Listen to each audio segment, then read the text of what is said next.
Ya, baik. Assalamualaikum warahmatullahi wabarakatuh.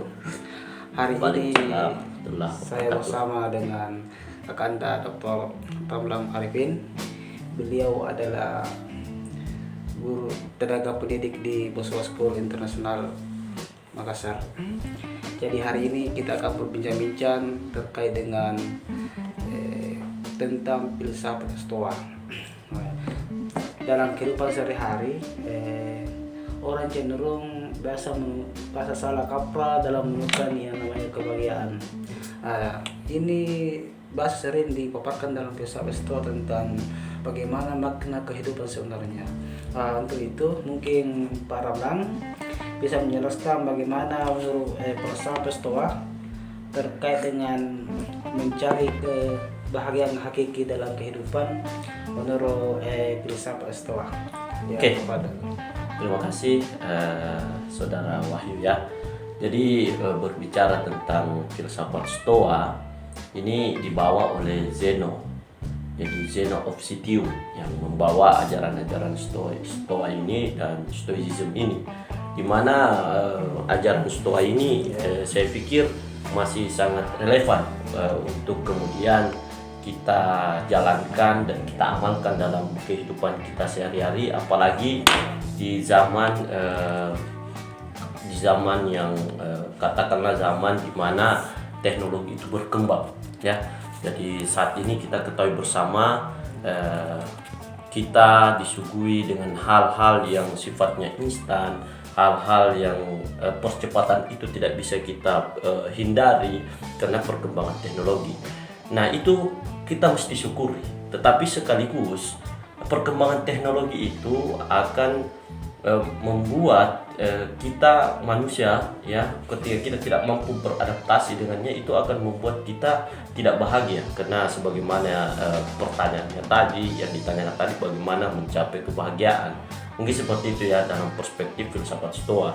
Nah, kalau di dalam perspektif filsafat Stoa, dia memandang kebahagiaan itu jangan selalu mengajarkan kepada kita bahwa jangan selalu menaruh kebahagiaan itu di luar diri kita. Jadi ada dua hal dalam diri manusia itu dalam ajaran filsafat Stoa, itu internal dan eksternal. Nah, di sini kesalahan yang mesti kita petakan, di mana sisi internal manusia itu adalah sesuatu yang berada, yang bisa diri kita, di luar diri kita. Jadi ada dua hal dalam diri manusia itu dalam ajaran filsafat Stoa, itu internal dan eksternal.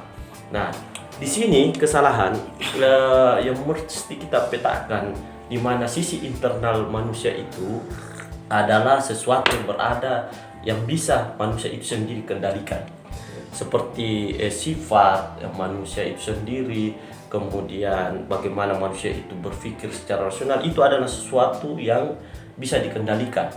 Tetapi ada hal-hal yang kemudian sifatnya eksternal, itu di luar dari kendali manusia itu sendiri.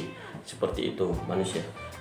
Salahnya orang-orang saat ini menaruh kebahagiaan di luar dari dirinya sebagai manusia, di luar secara eksternal. Dia menaruh kebahagiaan itu kepada sesuatu yang sifatnya eksternal itu.